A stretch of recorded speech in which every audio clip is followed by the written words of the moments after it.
លឿននៅមកកាន់កម្មវិធី Idea Talk នៃសារព័ត៌មាន Cambodia Daily នៅក្នុងរាត្រីនេះវាគ្មិនរបស់យើងគឺលោកកឹមសុខបាទលោកគឺជាអ្នកវិភាគនយោបាយហើយនឹងជាប្រធានវេទិកាពលរដ្ឋ P4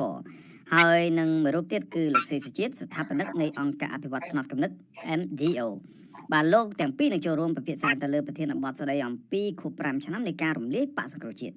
ប្រសិនបើលោកអ្នកនាងមានសំណួរឬយោបល់សូមសរសេរនៅក្នុងប្រអប់ comment ខាងក្រោមនៃកម្មវិធីផ្សាយរបស់យើងតាមអាសយដ្ឋាន www.facebook.com/withoutfearorfavorkh បាទសូមជម្រាបសួរលោកកឹមសុខបាទជម្រាបសួរលោកតាំងសារបាទជម្រាបសួរលោកសេសុជាតិបាទ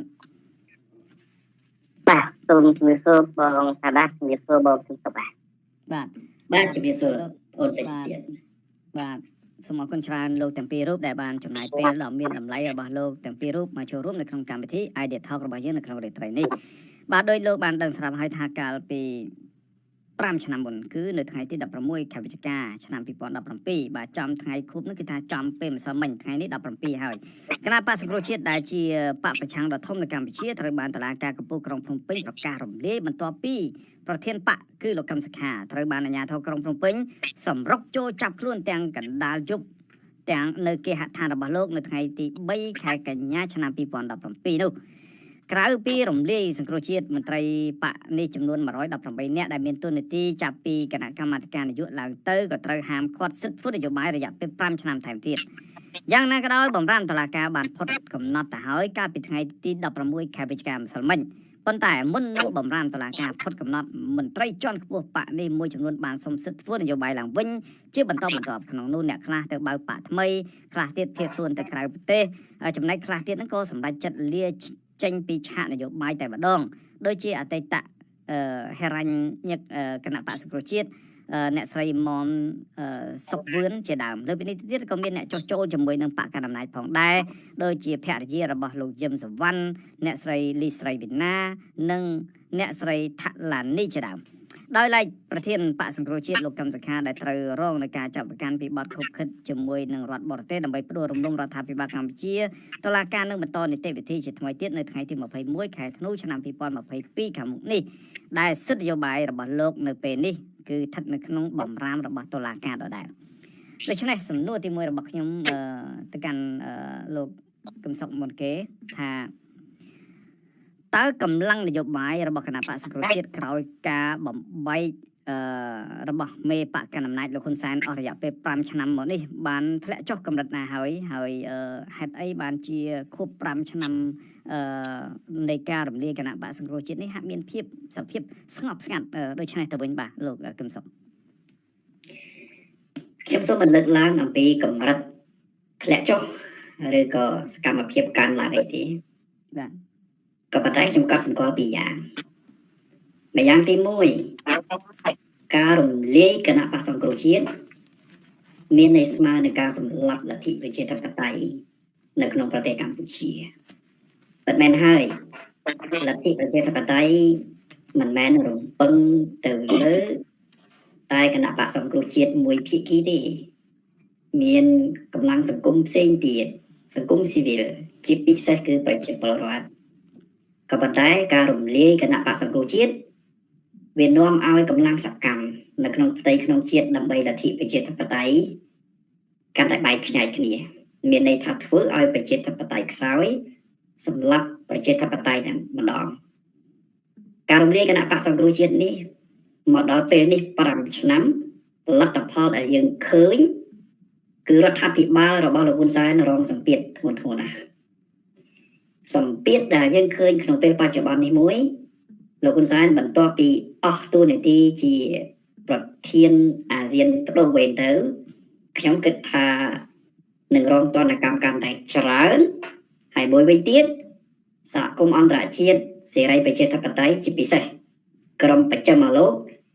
គេនឹងរកវិធីក្បៀសលោកហ៊ុនសែនចេញពីព្រឹត្តិការណ៍សំខាន់នៃកិច្ចប្រជុំតំបន់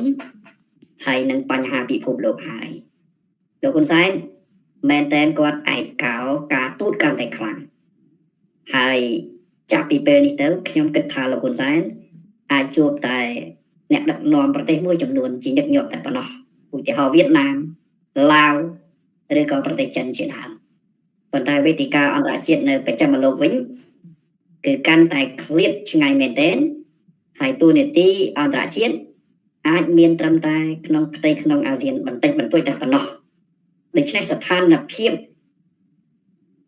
រំលាយគណៈបកសង្គ្រោះជាតិនេះនាំឲ្យទស្សនវិជ្ជាប្រជាធិបតេយ្យនៅប្រទេសកម្ពុជាធ្លាក់ដល់កម្រិតរន្ធត់មែនទែនចំណុចទី2ដែលខ្ញុំក៏សម្គាល់ពីខាងភាគីគណៈបកសង្គ្រោះជាតិវិញចង់ឬមិនចង់ភាគីសង្គ្រោះជាតិគឺជាតួអង្គធំនៅក្នុងសង្គមប្រជាធិបតេយ្យក្នុងស្ថានភាពជាតិជាក់ស្ដែងតួអង្គធំយើងមិនអាចនិយាយថាតួឯកណាប៉ុន្តែជាតួអង្គធំតួអង្គធំយ៉ាងនេះគួរតែគណៈបកសង្គ្រោះជាតិស្គាល់តួនាទីរបស់ខ្លួនពីព្រោះកាលណាខ្លួនជាតួអង្គធំខ្លួនមានឥទ្ធិពលជាងគេនៅក្នុងផ្ទៃក្នុងជាតិក្នុងការជ្រោមជ្រែងប្រជាធិបតេយ្យនិងស្ដារប្រជាធិបតេយ្យក៏ប៉ុន្តែក្នុងរយៈពេល5ឆ្នាំមកនេះខ្ញុំគិតថាគណៈបកសង្គ្រោះជាតិមិនបានធ្វើសកម្មភាពឲ្យសមតួនាទីរបស់ខ្លួនជាតួអង្គធំទេជាពិសេសក្នុងដំណាក់កាលចុងក្រោយមិនគួរណាស្ងាត់ស្ងៀមទាល់តែសោះនៅពេលដែលមានកិច្ចប្រជុំកំពូលអាស៊ានហើយដៃគូអាស៊ាននានាដែលសុទ្ធតែជារដ្ឋហត្ថលេខីនៃកិច្ចព្រមព្រៀងសន្តិភាពទីក្រុងប៉ារីសមានទាំងអគ្គលេខាធិការអង្គការសហប្រជាជាតិប្រធានាធិបតីសហរដ្ឋអាមេរិកលោកโจ Biden នាយករដ្ឋមន្ត្រីកាណាដានាយករដ្ឋមន្ត្រីនៃប្រទេសជប៉ុនហើយនឹងសម្ព័ន្ធមិត្តសំខាន់ឯទៀតជាពិសេសគឺម្ចាស់ហត្ថលេខានៃកិច្ចព្រមព្រៀងសន្តិភាពទីក្រុងប៉ារីសមានវត្តមាននៅប្រទេសកម្ពុជាហើយបែរជាកម្លាំងដ៏ធំដែលមានតួនាទីសំខាន់ជាងគេនៅក្នុងផ្ទៃក្នុងជាតិក្នុងការស្ដារប្រជាធិបតេយ្យគឺគណៈបកសង្គ្រោះជាតិនេះសកម្មជននិងថ្នាក់ដឹកនាំបែរជានៅស្ងៀមហើយខ្ញុំបានអំពាវនាវតាំងពីដើមថាគេអត់ហ៊ានធ្វើអីទេថ្ងៃទី12 13នេះគេអត់ហ៊ានធ្វើអីអស់លោកទេចេញទៅតវ៉ាទៅដើម្បីបង្ហាញប្រាប់ហត្ថលេខីនៃកិច្ចព្រមព្រៀងសន្តិភាពទីក្រុងប៉ារីសថាគណៈបកសង្គ្រោះជាតិត្រូវការឲ្យហត្ថលេខីទាំងនោះធ្វើការជ្រោមជ្រែងកាន់តែខ្លាំងហើយនឹងសង្កត់រដ្ឋាភិបាលលោកហ៊ុនសែនឲ្យស្ដារលទ្ធិប្រជាធិបតេយ្យឡើងវិញកាន់តែឆាប់មួយវិញទៀតគួរណាស់តែធ្វើសកម្មភាពឲ្យបានខ្លាំងពីព្រោះវាចំពេលដែលតំណាងនៃរដ្ឋហត្ថលេខីនៃកិច្ចព្រមព្រៀងសន្តិភាពទីក្រុងប៉ារីសនៅភ្នំពេញផងហើយក៏គៀកពេលនៃការបរិច្ឆេទដែលគេរំលាយគណៈបកសង្គ្រោះជាតិគឺថ្ងៃទី16ខែវិច្ឆិកាផងប្រជុំចុងក្រោយថ្ងៃទី12 13ម្ចាស់ហត្ថលេខីដែលមានឥទ្ធិពលនៅកម្ពុជាហើយគេរំលាយគណៈបកសង្គ្រោះជាតិនៅថ្ងៃទី16ខែវិច្ឆិកាដូច្នេះគៀកពេលនេះ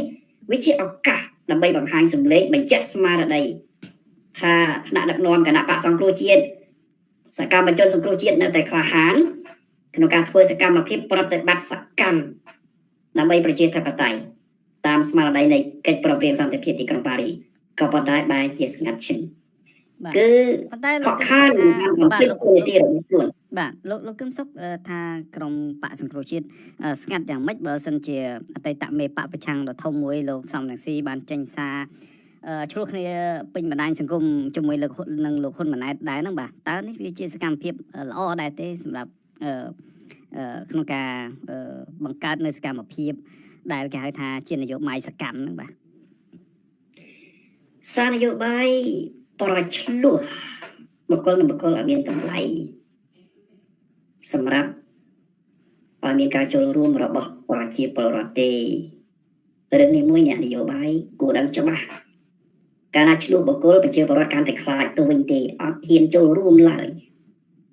ទី2សារប្រឆ្លោះបុគ្គលនឹងបុគ្គលគឺធ្វើឲ្យសហគមន៍អន្តរជាតិកាន់តែធុញទ្រាន់គេមិនមែនតែមិននិយាយចូលទេគេមិនហ៊ានលើកទេក៏ប៉ុន្តែធុញទ្រាន់ថែមទៀតដូច្នេះគេអត់សហការជាមួយទេបើប្រជាពលរដ្ឋខ្លាចមិនចូលរួមបើសហគមន៍អន្តរជាតិគេមិនសហការពីព្រោះវានៅក្រៅក្របខ័ណ្ឌការទូតនឹងច្បាប់មានឥទ្ធិពលឯណានៅក្នុងនយោបាយអត់មានទេដូច្នេះសកម្មភាព នៃនយោបាយជាក់ស្ដែងណាគេមិនរំពឹងទៅលើកិច្ចអន្តរាគមន៍តែមួយមុខរបស់សហគមន៍អន្តរជាតិទេគេត្រូវធ្វើនយោបាយប្រតិបត្តិជាក់ស្ដែងហើយនយោបាយប្រតិបត្តិហ្នឹងហើយដែលទាក់ទាញនៅការចូលរួមរបស់ប្រជាពលរដ្ឋហើយដែលសហគមន៍អន្តរជាតិកាន់តែមានហេតុផលនិយាយទៅកាន់ក្រុមលោកហ៊ុនសែនដើម្បីរកការផ្លាស់ប្ដូរនៅប្រទេសកម្ពុជាខ្ញុំឧទាហរណ៍មួយចុះខ្ញុំឧទាហរណ៍ថាលោកប្រធានាធិបតីសហរដ្ឋអាមេរិកโจ Biden ជួបលោកហ៊ុនសែនដោយផ្ទាល់បើយើងមើល briefing ពីសេតវិមានគឺរបាយការណ៍សង្ខេបពីសេតវិមានហាក់ដូចជាតិចតួចណាស់សម្ដែងការបារម្ភរបស់អាមេរិកតាក់ទងទៅនឹងមូលដ្ឋានកងទ័ពជើងទឹកសមុទ្ររៀមដែលពាក់ព័ន្ធទៅនឹងសកម្មភាពមិនមានដំណើររបស់កងទ័ពសាធារណរដ្ឋប្រជាមានិតចិនលោក Biden ជំរុញឲ្យមានការបើកលំហសិទ្ធិសេរីភាពប្រជាពលរដ្ឋសិទ្ធិសង្គមស៊ីវិលសិទ្ធិនយោបាយនៅមុនការបោះឆ្នោតឆ្នាំ2023លោក Biden ប្រាប់លោកហ៊ុនសែនឲ្យដោះលែងសកម្មជនដែលជាប់ពន្ធនាគារដោយសារមូលហេតុនយោបាយក្នុងនោះលើកឡើងឈ្មោះអ្នកនាងសេងធីរីលោក Biden បញ្ជាក់ចំហសហរដ្ឋអាមេរិកថានៅជាមួយប្រជាពលរដ្ឋខ្មែរដែលចង់បានការរីកចម្រើនប្រជាធិបតេយ្យឯករាជ្យប៉ុន្តែណាជំនួបទ្វេភាគី Biden ហ៊ុនសែនប្រភេទនេះណាគេមិននិយាយតែប៉ុណ្្នឹងទេចង់ឬមិនចង់ Biden និយាយជ្រៅហើយត្រង់ជាមួយលោកហ៊ុនសែនតែម្ដងហើយតាមខ្ញុំដឹងព័ត៌មានលោក Biden ក៏និយាយអំពីលោកកម្មសុខាដែរហើយលោកហ៊ុនសែនដោះលែងឲ្យមានសេរីភាពក្នុងការធ្វើនយោបាយឡើងវិញលោក Biden អាចនិយាយជាមួយលោកហ៊ុនសែនក្នុងជំនួបទ្វេភាគីប៉ុន្តែព័ត៌មានខ្លះគេមិនបញ្ចេញទេគេអាចមិនបញ្ចេញដោយសារតែចំណុចទី1កុំឲ្យប្រទើសនឹងផ្លូវចិត្តរបស់លោកហ៊ុនសែនពេកប៉ុន្តែចំណុចទី2យើងគួរតែយល់ដែរថាដោយសារតែកម្លាំងនយោបាយសកម្មនៃគណៈបកប្រឆាំងនឹងនៅស្ទើរស្ងៀមស្ងាត់អញ្ចឹងហើយគេអត់មានកម្លាំងបញ្ចេញព័ត៌មានដែលគេនិយាយយ៉ាងស៊ីជម្រៅជាមួយនឹងលោកហ៊ុនសែនទេប្រសិនបើកម្លាំងនៃអ្នកប្រជាធិបតេយ្យជាពិសេសគណៈបកសង្គ្រោះជាតិដែលជាកម្លាំងតួធំនៃការស្ដារប្រជាធិបតេយ្យនេះមានសកម្មភាពផុសផុលឡើងនៅពេលនោះណាដើម្បីបង្ហាញស្មារតីថាមោះមុតត្រូវតែឲ្យមានការវិលទៅកាន់ដំណើរប្រជាធិបតេយ្យឡើងវិញនៅឯការបោះឆ្នោតឆ្នាំ2023នៅពេលនោះសហគមន៍អន្តរជាតិជាពិសេសប្រធានាធិបតីសហរដ្ឋអាមេរិកโจ Biden ហើយនឹងអគ្គលេខាធិការអង្គការសហប្រជាជាតិអីគេនិយាយចំជាមួយលោកហ៊ុនសែនហើយបញ្ចេញព័ត៌មាននោះជាសាធារណៈឲ្យមានការដឹងឮច្បាស់ជាងដែលរបាយការណ៍សង្ខេបរបស់សេតវិមានទៅហើយកន្លែងនឹងហើយដែលខ្ញុំតែងតែបញ្ជាក់ម្ដងហើយម្ដងទៀតថាសកម្មភាពប្រតិបត្តិវានឹងចេញតម្លៃយ៉ាងខ្លាំងទី1គឺតម្លៃនៃការចូលរួមរបស់ប្រជាពលរដ្ឋទី2តម្លៃនៃការមិនស្ទាក់ស្ទើរនឹងអន្តរាគមន៍របស់សហគមន៍អន្តរជាតិក៏ប៉ុន្តែបើយើងនៅស្ងៀមហើយគ្រាន់តែត្អូញត្អែប្រាប់ថាសហគមន៍អន្តរជាតិជួយផងពិបាកណាស់គេពិបាកជួយពីព្រោះយើងមិនធ្វើសកម្មភាពដោយខ្លួនឯងផងបាទអរគុណច្រើនលោកកឹមសុខលោកសេចជាតិតើលោកគិតថាកម្លាំងនយោបាយរបស់បកសង្គ្រោះជាតិដ៏ធំមួយនេះអាចងើបឡើងវិញបានដែរទេក្រោយពីមន្ត្រីមួយចំនួនបានផុតរលត់នៅបំរាមនៃការធ្វើនយោបាយហាមមិនឲ្យធ្វើនយោបាយ5ឆ្នាំទៅហើយហ្នឹងបាទសូមជួយបាទសូមអរគុណសូមគ្រប់នៃជំរាបសួរដល់បងប្អូនជនជាតិដែលកំពុងតែតាមដានកម្មវិធីអាចថតរបស់សេចក្ដីរាយនេះកាលទៅមុននឹងខ្ញុំចាប់ផ្ដើមចេញអំពីជំនួបផាន់បងថាដែរខ្ញុំសូមចូលរួមអបអរសាទរទៅដល់អ្នកនយោបាយទាំងអស់ដែលបានជួយផុតអំពីការដាក់នៅបំរាមមិនឲ្យធ្វើនយោបាយរយៈពេល5ឆ្នាំហើយនៅក្នុងនេះគឺយើងឃើញហើយមាន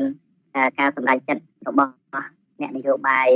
មួយចំនួននៅក្នុងចំណោម118នាក់ដែលត្រូវបានហាមឃាត់មិនឲ្យធ្វើនយោបាយរយៈពេល15ឆ្នាំហ្នឹងគឺមានអ្នកខ្លះគាត់បានទៅសូមសិទ្ធិ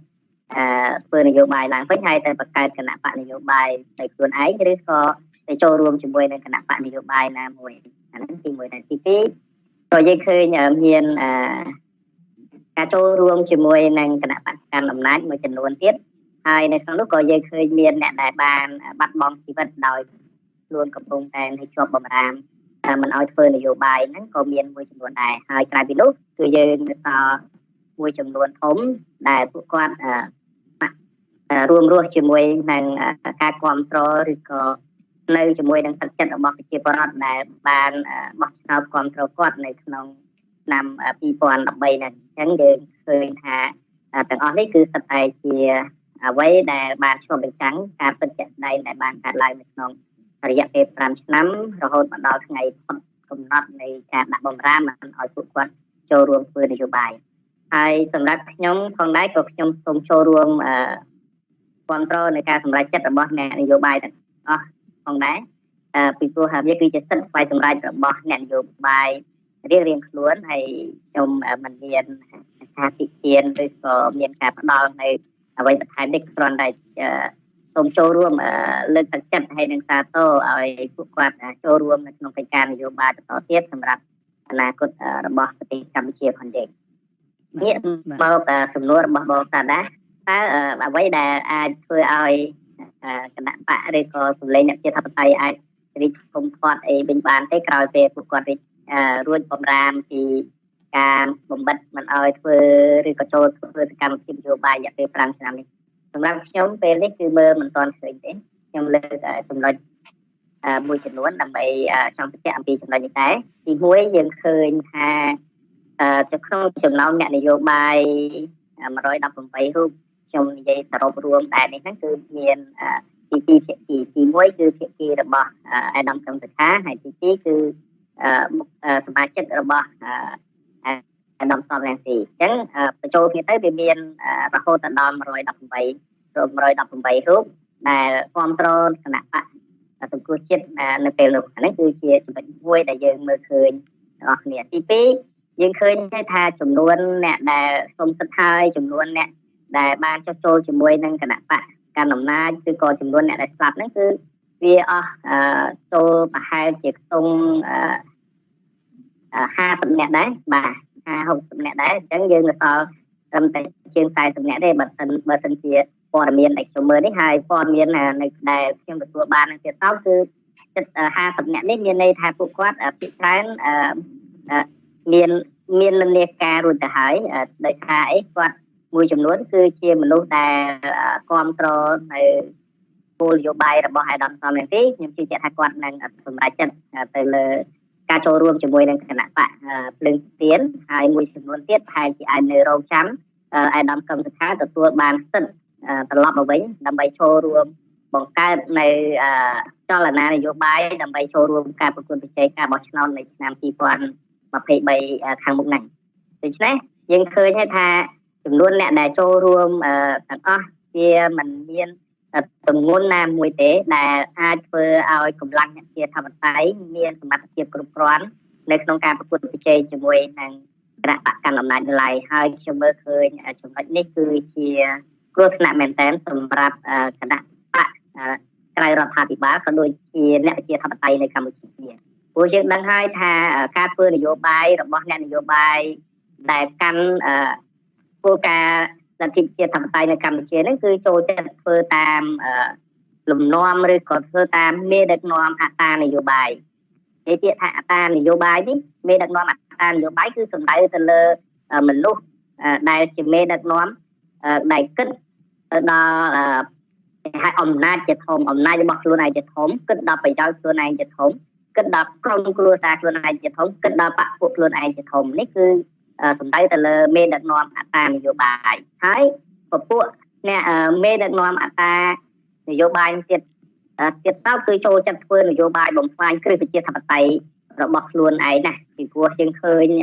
លោកធ្វើអីមួយគឺប្រើប្រាស់ការអ្នកនយោបាយធំ3នាក់នៅក្នុងប្រទេសកម្ពុជាអ្នកណាក៏ដឹងដែរគឺមានលោកហ៊ុនសែនលោកសំរងស៊ីនិងលោកកឹមសុខា3នាក់ហ្នឹងអ្នកណាគេអត្តានយោបាយធំជាងគេបាទយើងមិនមាន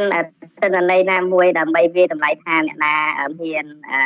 គំនិតអត្តានយោបាយនឹងគុំជាងគេទេយើងទុកឲ្យជាបរិបទហើយនឹងម្ចាស់អំណាចដែលជាម្ចាស់ឆ្នោតហ្នឹងពិចារណាដោយខ្លួនឯងចុះពីព្រោះខ្ញុំមិនបកស្រាយទៅលើបញ្ហាព្រោះដោយសារខ្ញុំមិនមានទិន្នន័យ bay chạy ở đại đại có vấn tay còn tại trong như thếក្រុម មេដឹកនាំអត្តានយោបាយនេះគឺធ្វើនយោបាយចូលចិត្តធ្វើនយោបាយបំផ្លាញគ្រឹះប្រជាធិបតេយ្យផងជាតិហើយយើងដឹងថាមូលដ្ឋានគ្រឹះប្រជាធិបតេយ្យនៅកម្ពុជានេះរហូតមកដល់ពេលបច្ចុប្បន្ននេះគឺមានភាពទន់ខ្សោយមែនទែនដោយសារតែក្រុមអ្នកនយោបាយអត្តានយោបាយហ្នឹងហើយដែលនាំគ្នាខែកគួរបំផ្លិចបំផ្លាញនៅមូលដ្ឋានច្បាប់មូលដ្ឋានគ្រឹះនៃនីតិរដ្ឋផងយើងហើយយកច្បាប់មកធ្វើជាឧបករណ៍យកការរៀបពណ៌ការបំបីបំបាក់ផ្ទៃក្នុងបំបីបំបាក់ទឹកចិត្តរបស់អ្នកនៅក្បែរឬក៏អីហ្នឹងវាធ្វើឲ្យសង្គមផងយើងហ្នឹងបានคล้ายទៅជាសង្គមមួយដែលធ្លាក់ចុះជ្រៅហើយស្ទើរតែខ្ញុំគិតថាវាពិបាកនៅក្នុងការស្ដារនៅមូលដ្ឋានគ្រឹះប្រជាធិបតេយ្យហ្នឹងឲ្យរឹងមាំដូចចន្លោះឆ្នាំ2013រហូតដល់ឆ្នាំ2017ពីព្រោះយើងឃើញមកដល់ពេលបច្ចុប្បន្ននេះគឺបំណែកនៃអ្នកជាធិបតេយ្យបំណែកនៃនយោបាយជាធិបតេយ្យហ្នឹងគឺត្រូវបានបែងចែកជាច្រើនចំណែកហើយការបំបែកជាច្រើនចំណែកនេះហើយគឺពិបាកនៅក្នុងការប្រមូលផ្ដុំគ្នាវិញខ្លាំងមែនទែនបាទនេះគឺជាអ្វីដែលខ្ញុំមើលឃើញនៅក្នុងពេលបច្ចុប្បន្ននេះបាទលោកសេដ្ឋជាតិបច្ចុប្បន្ននេះមេដឹកនាំបក្សសង្គ្រោះជាតិមានលោកកឹមសុខាផងគឺថាកំពុងរងនឹងការចាប់ប្រកាន់តាមផ្លូវតុលាការនៅឡើយចំណែកអតីតមេដឹកនាំបកប្រឆាំងមួយរូបទៀតគឺលោកសំរងស៊ីមិនអាចចូលស្រុកបានទេគណៈបកភ្លើងទៀនដែលជាអតីតដៃគូសម្ព័ន្ធមិត្តជាមួយនឹងបកសិទ្ធិមនុស្សបង្កើតទៅជាបកសង្គ្រោះជាតិហ្នឹងក៏រត់ចោលដៃគូទៅចូលរួមការបោះឆ្នោតជាមួយបកកណ្ដាលថែមទៀតតើកម្លាំងនយោបាយរបស់គណៈបកសង្គ្រោះជាតិដែលធ្លាប់មានការគ្រប់គ្រងចិត្តកន្លះនគរដែលនោះវានឹងមានការប្រែប្រួលបែបណានៅក្នុងការបោះឆ្នោតជាតិឆ្នាំ2023ខាងមុខនេះបាទ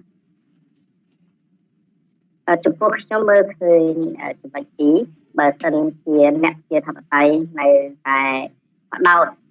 ទៅលើក្រុមរបស់ខ្លួនជាធំហើយមិនមានការបង្រួបបង្រួមគ្នាជាក្លងមួយនៅក្នុងចំណោមអ្នកជាធិបតេយ្យកម្ពុជាទេខ្ញុំជឿជាក់ថាលទ្ធផលគឺនឹងមិនទទួលបានអ្វីជាដុំកំពួនឬក៏មានអ្វីជាវិជ្ជមានឡើយពីព្រោះអ្នកវិជាធិបតេយ្យនៅពេលដែលបែកបាក់គ្នាមានន័យថាខ្លួនឯងជាអ្នកបំផ្លាញវិជាធិបតេយ្យហើយផ្ដល់អំណាចមួយទៅឲ្យគណៈបកនយោបាយដែលគាត់មានឥទ្ធិពលជាងដែលគាត់គ្រប់គ្រងច្បាប់ហ្នឹងអញ្ចឹងយើងធ្វើនយោបាយយើងចង់បានអំណាចក៏ប៉ុន្តែនៅពេលដែលយើងចង់បានអំណាចបែរជាយើងមិនខិតខំរួមគ្នាឲ្យខ្លាយទៅជាកម្លាំងមួយដ៏ធំដើម្បីប្រជែងយកអំណាចដោយស្របច្បាប់ហើយដើម្បីឲ្យ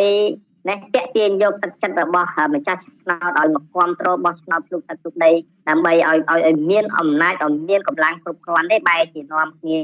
ទៅបំបីគណៈបករៀងខ្លួនហើយបង្កើតនៅអត្តានយោបាយសម្រាប់អ្នកដែលបំបីគណៈបកហ្នឹងដោយលើកហេតុផលបាទលោកសេដ្ឋជាតិសំកាត់តិចអ្នកដែលបំបីគណៈបកហ្នឹងដោយលើកហេតុផលថាគេមិនចេះគេមិនត្រូវធ្វើនយោបាយបែបដេកចាំទេគឺត្រូវធ្វើនយោបាយរងចាំ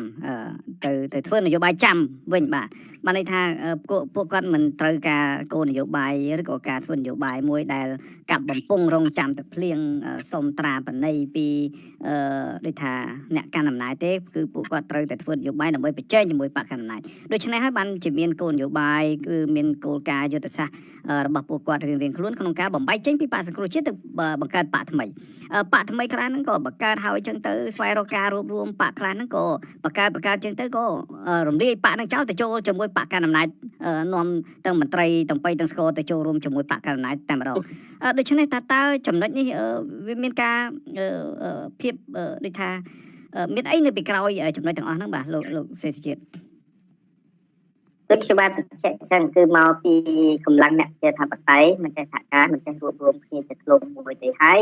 អ្នកវិជាធិបតេយ្យហ្នឹងគឺចូលចិត្តប្រើប្រាស់នៅគំរូអាក្រក់មែនទែននៅក្នុងការបំផ្លាញវិជាធិបតេយ្យខ្លួនឯងដើម្បីលើកស្ទួយ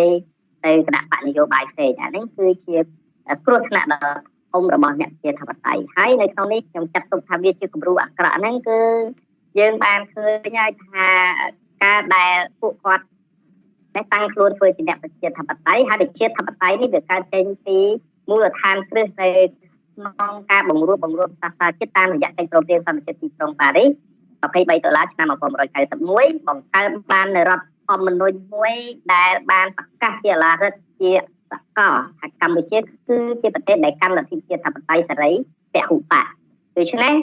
យើងឃើញថាអ្នកប្រជាធិបតេយ្យមិនបានយកខ្លួនទៅអ្នកគ្រប់គ្រងនៅកិច្ចព្រមព្រៀងសន្តិភាពទីក្រុងប៉ារីសឬក៏គ្រប់គ្រងនៅរដ្ឋធម្មនុញ្ញរបស់ខ្លួនទេមិនព្រមទៅឈរនៅគោលដៅឬក៏ទីតាំងមួយដើម្បី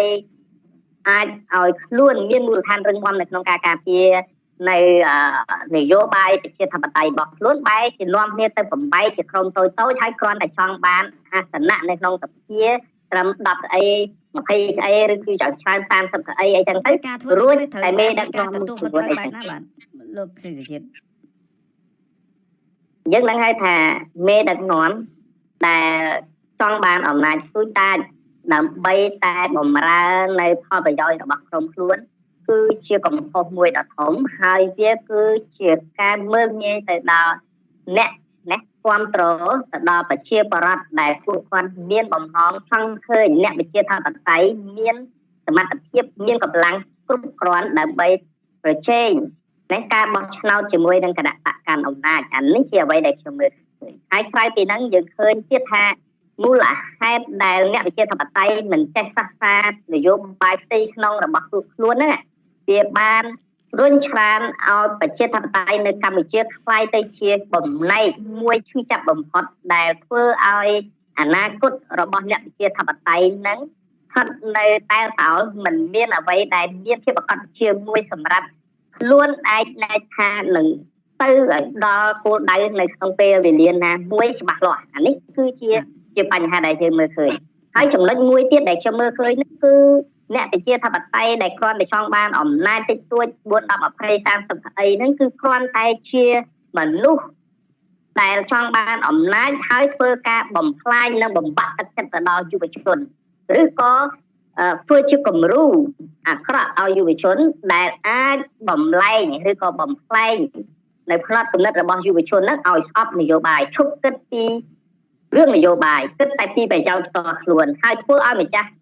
ឆ្នោតដែលគ្រប់គ្រងរាប់លានអ្នកពីមុនគាត់បាត់បង់ជំនឿចិត្តគាត់លែងជឿគាត់លែងបោះឆ្នោតឲ្យហើយมันមានអ្វីដែលមានសេចក្តីថ្លៃថ្នូរឬក៏មិនមានតម្លៃណាមួយឲ្យគាត់ជឿជាក់ទៀតអាហ្នឹងគឺជាបញ្ហាហើយប៉ុន្តែលោកសិទ្ធិជាតិបើសិនជាមិនមានបើសិនមិនបានសម្លេងមិនបានកៅអីខ្លះនៅក្នុងអាសនៈនៅក្នុងសភាធ្វើមិនអាចពួកគាត់ចូលរួមកែប្រែច្បាប់អីខ្លះបានទៅមិនចឹងឯងលោកសិទ្ធិជាតិគ្មានទៅកែអីបានទេលោក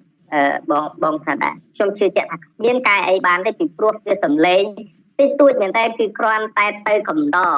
គ្រាន់តែទៅកំដរទៅដើម្បីទទួលបានប្រយោជន៍ទៅដើម្បីបាននៅ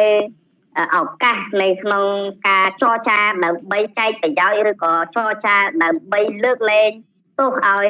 បុគ្គលមួយចំនួនដែលស្ថិតនៅក្នុងចំណោមអ្នកនយោបាយដែលគាត់ចង់ធ្វើនឹងប៉ុណ្្នឹងឯងព្រោះយើងឃើញហើយ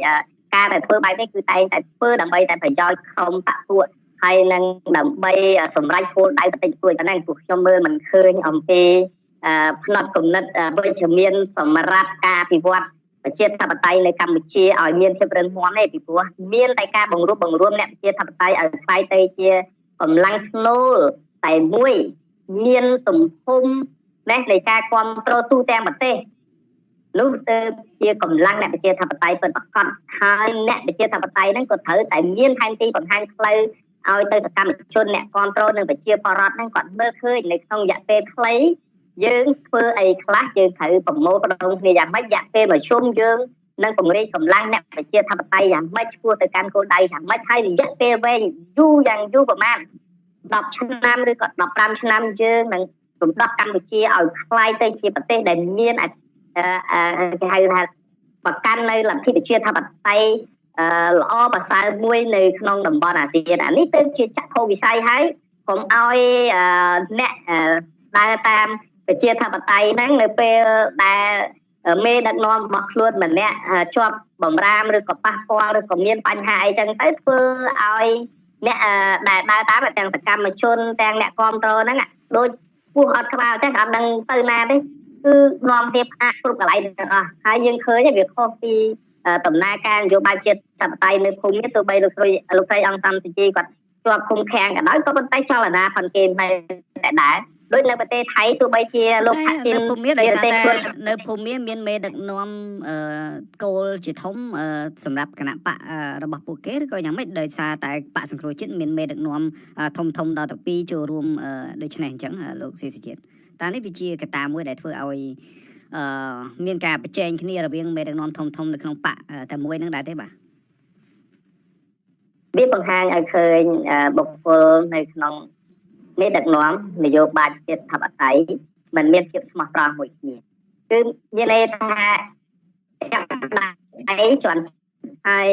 ចូលចិត្តណែប្រើប្រាស់នៅប្រជាពិធដ្ឋដើម្បីបោកបញ្ឆោតអ្នកគ្រប់គ្រងទៅដល់សកម្មជនហើយលួងលោមឲ្យមនុស្សទាំងអស់ធ្លាក់ទៅក្នុងអត្តានយោបាយរបស់ខ្លួនដើរតាមខ្លួនទាំងងងឹតងងល់អត់មានពន្លឺណាមួយតែបង្ហាញថានេះធ្វើនេះការធ្វើនយោបាយរបស់ពួកយើងគឺធ្វើដើម្បីសង្គមធ្វើដើម្បីជាតិផងយើងមានប្រជាធិបតេយ្យពិតប្រាកដ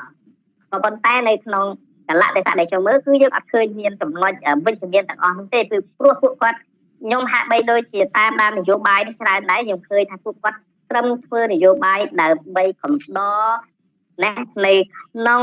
អំណាចដែលពួកគាត់ត្រឹមតែចង់បានជាមេដឹកនាំ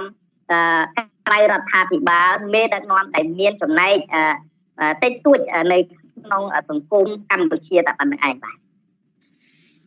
បាទសូមអរគុណច្រើនលោកសេសជាតិលោកកឹមសុខតើលោកគិតថាកម្លាំងនយោបាយកាលពីថ្ងៃទី20ខែតុលាឆ្នាំ2022កន្លងទៅហ្នឹងគឺថាលោកហ៊ុនសែនលើកឡើងថាចំណុចខ្សោយរបស់ក្រមប្រឆាំង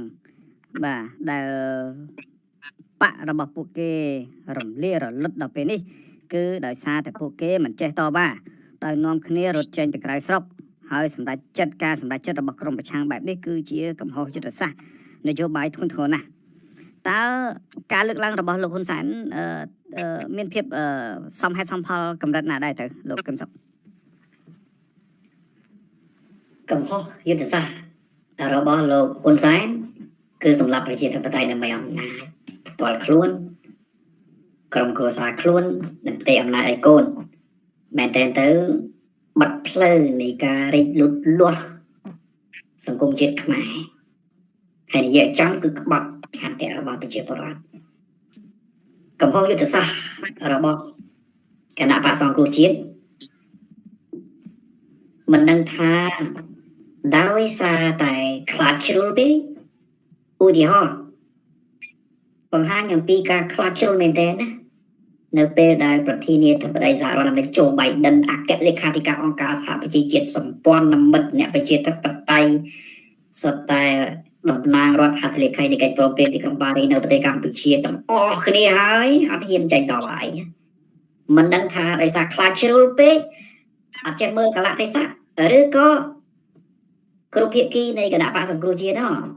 ដេកសង្ឃឹមតែលើអន្តរាគមន៍របស់សហគមន៍អន្តរជាតិតែមួយមុខគត់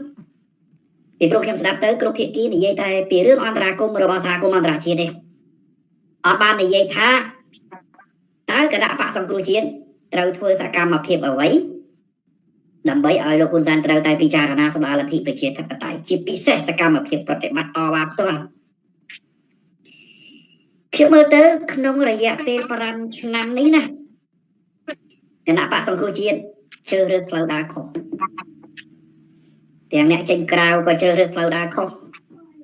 ទាំងអ្នកនៅក្នុងក៏ជ្រើសរើសផ្លូវដើរខុសទាំងអ្នកទៅសុំសិទ្ធិនយោបាយក៏ជ្រើសរើសផ្លូវដើរខុសទី1និយាយអ្នកនៅស្ងៀមជាពិសេសភាគីអាយដាមកម្មសុខាគឺជាការជ្រើសរើសផ្លូវនយោបាយមួយដ៏ខុសឆ្គងគាត់នៅស្ងៀមក៏នៅស្ងៀមចុះក៏ប៉ុន្តែខ្ញុំឆ្ងល់ទេចុះអ្នកគ្រប់គ្រងគាត់អ្នកគ្រប់គ្រងភាគីគាត់មិនមែនតិចណានៅទូទាំងប្រទេសណារាប់លានអ្នកគ្រប់គ្រងគាត់មិនតិចជាង1លានអ្នកទេយើងកុំថាដល់រាប់លានអ្នកគ្រប់គ្រងគាត់ជាពិសេសសកម្មជនរបស់គាត់រាប់រយអ្នកនៅទូទាំងប្រទេសនោះហេតុអ្វីមិនធ្វើការតវ៉ា យើងមិនទៅផ្ដួលរំលំរដ្ឋាភិបាលឯណាតវ៉ាឲ្យស្ដារប្រជាធិបតេយ្យតាកូតកោ Naga វើតវ៉ាកើតដើម្បីតែក្រពះសកម្មជនគេទៅអត់បាយនៅពេលដែលមានការប្រជុំអាស៊ានគេធ្វើកើតនេះជាថ្នាក់ដឹកនាំដែលមាន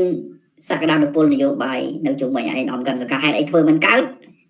ពីដឹកខ្លួនយើងហ្នឹងកន្លែងហ្នឹងកាលណាយើងអត់ធ្វើសកម្មភាពតវ៉ាគឺពិបាកហើយចំណែកឯអ្នកចេញពីក្រៅប្រទេសសំទោសចេញទៅក្រៅប្រទេសក៏ខុសយុទ្ធសាស្ត្រគឺខុសមែនទេពីព្រោះការធ្វើសកម្មភាពនៅក្រៅប្រទេសមិនដូចនៅក្នុងស្រុកទេសកម្មភាពនៅក្នុងស្រុកយ៉ាងហោចណាស់ក៏ទប់ស្កាត់គេបានចំណុចមួយដែរគឺលោកនាយករដ្ឋមន្ត្រីហ៊ុនសែននឹងមិនធ្វើអីតាមចិត្តដល់ទៅពេលនាំកម្លាំងចេញអស់